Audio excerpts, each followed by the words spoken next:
Au Portugal, la ministre de l'Intérieur démissionne suite aux critiques concernant sa gestion des récentes inondations. Le Premier ministre Luís Montenegro va assurer l'intérim. L'OTAN lance une nouvelle initiative militaire, baptisée Arctic Sentry. Elle vise à améliorer la sécurité dans le Grand Nord. L'Union européenne a présenté mardi son plan anti-drone pour lutter contre les intrusions malveillantes sur son territoire qui se sont répétées ces derniers mois. Critiquée pour sa gestion des inondations ces dernières semaines, la ministre de l'Intérieur portugaise, Maria Lúcia Amaral, démissionne. Le Premier ministre Luís Montenegro va assurer l'intérim en attendant la nomination d'un successeur. Le gouvernement est accusé de ne pas avoir été à la hauteur lors des 2 semaines de tempête qui ont fait au moins 7 morts et causé des dégâts estimés à 4 milliards d'euros. Le Portugal est toujours confronté aux conséquences des tempêtes Christine, Leonardo et Marta. Mardi soir, 3000 personnes ont été évacuées dans la ville de Coimbra, au centre du pays, en raison du risque d'effondrement des barrages.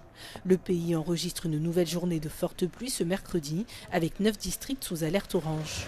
Des avertissements sont également en vigueur dans une grande partie du territoire, en raison du vent. Avec des niveaux de pluie et d'inondations sans précédent, le Portugal devrait rester en état d'alerte pendant encore plusieurs jours. L'OTAN lance une nouvelle initiative militaire. Baptisée Arctic Sentry, elle vise à améliorer la sécurité dans le Grand Nord. L'annonce intervient quelques semaines après les menaces du président Trump de s'emparer de forces du Groenland. Des propos qui avaient provoqué une crise au sein de l'Alliance. Most of us in Europe and in the US agree in Canada that there is a lot of value in sticking together.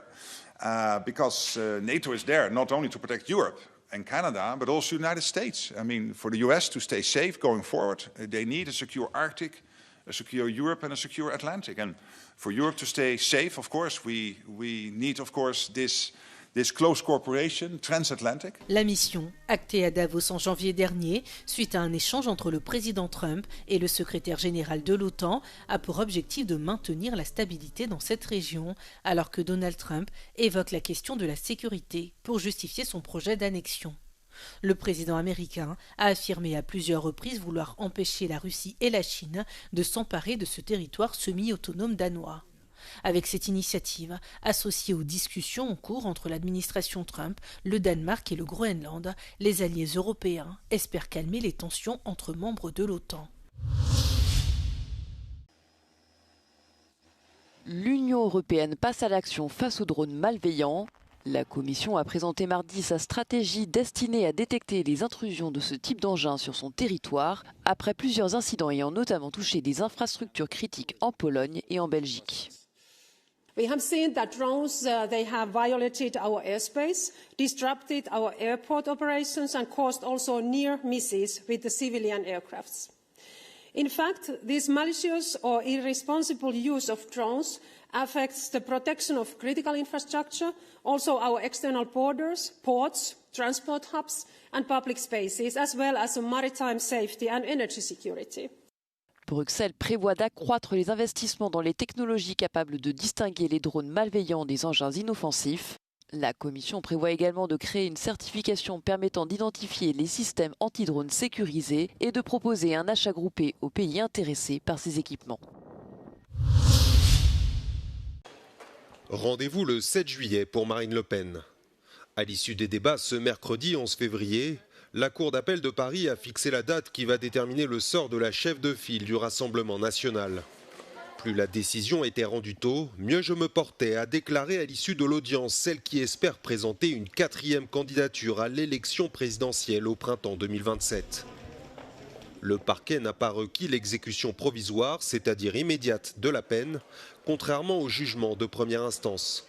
Le ministère public réclame en revanche 5 ans d'inéligibilité et 4 ans de prison, dont 3 avec sursis, à l'encontre de Marine Le Pen, ce qui pourrait l'empêcher de concourir à la prochaine présidentielle. Si elle souhaite postuler, il ne faut pas qu'elle soit condamnée à une peine allant au-delà de 2 ans d'inéligibilité maximum.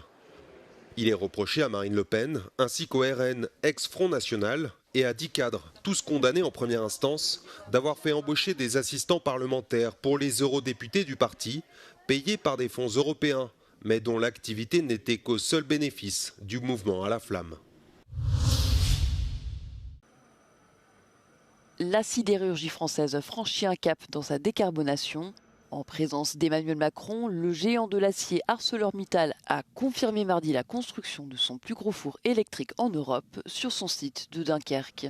Le chantier doit débuter en 2029 et représente un investissement d'1,3 milliard d'euros. Il suppose d'avoir une Europe qui simplifie, qui est plus compétitive, une Europe qui se dérisque de ses grands compétiteurs, une Europe qui innove et qui investit, et une Europe qui protège. Ces 4 piliers de la stratégie européenne, c'est ceux qui nous permettent d'avancer, ce que la France défende, ce qu'on veut pousser avec la Commission européenne et ce qu'on a réussi à faire sur l'acier et qui nous permet d'être là aujourd'hui. Destiné à remplacer l'un des 2 hauts fourneaux du site, ce nouveau four permettra de produire de l'acier sans recourir au charbon, contribuant ainsi à réduire les émissions de CO2.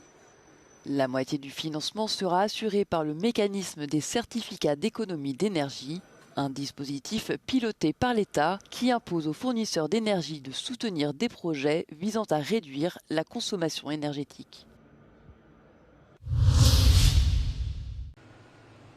Les États-Unis et l'Azerbaïdjan signent un accord de partenariat stratégique. L'ancienne République soviétique, qui a pris ses distances avec le Kremlin, se lie avec les Américains avec un accord sur la coopération économique, sécuritaire et énergétique. La signature s'est déroulée à l'occasion de la visite à Bakou du vice-président américain J.D. Vance, qui avait auparavant fait étape en Arménie. We are learning to live in peace and we are very grateful to the United States government for this great contribution.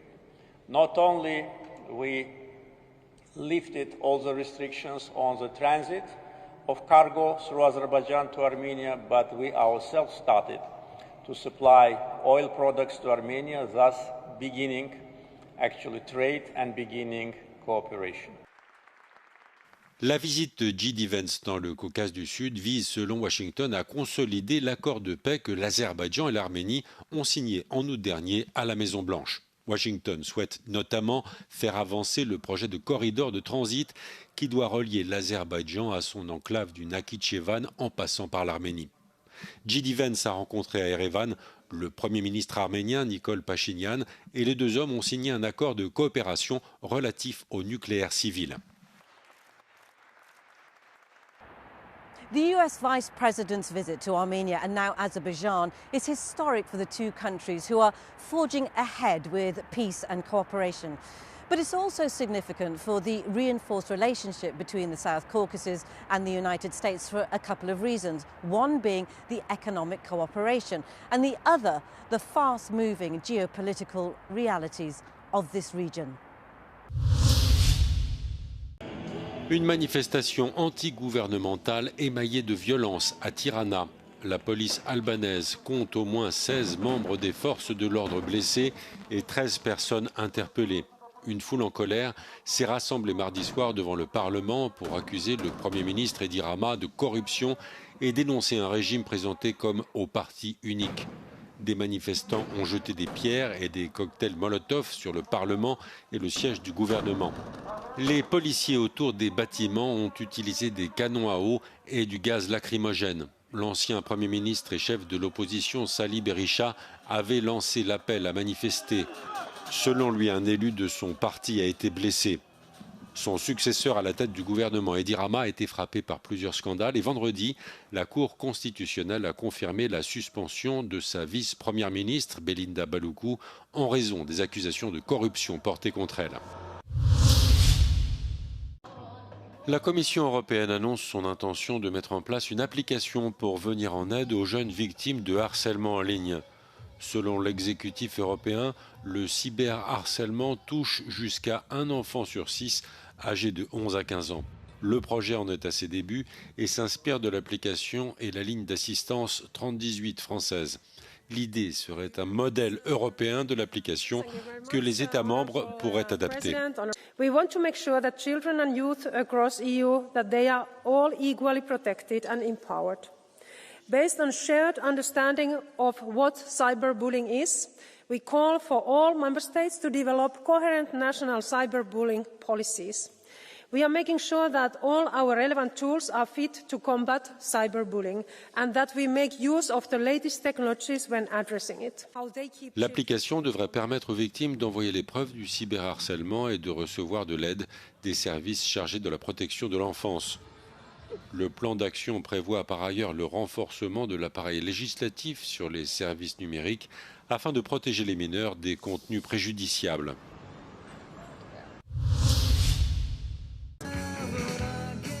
Plus de 3 décennies après la mort de la rockstar, icône de la génération X, Kurt Cobain, une équipe médico-légale a présenté un article évalué par des pairs contenant des preuves affirmant que le chanteur du groupe Nirvana aurait pu être assassiné. Selon l'étude, le chanteur aurait été confronté à un ou plusieurs agresseurs qui lui auraient administré de force une overdose d'héroïne pour le neutraliser, puis lui auraient tiré une balle dans la tête. Le rapport affirme également que le fusil de chasse retrouvé entre ses mains aurait été placé là par quelqu'un d'autre.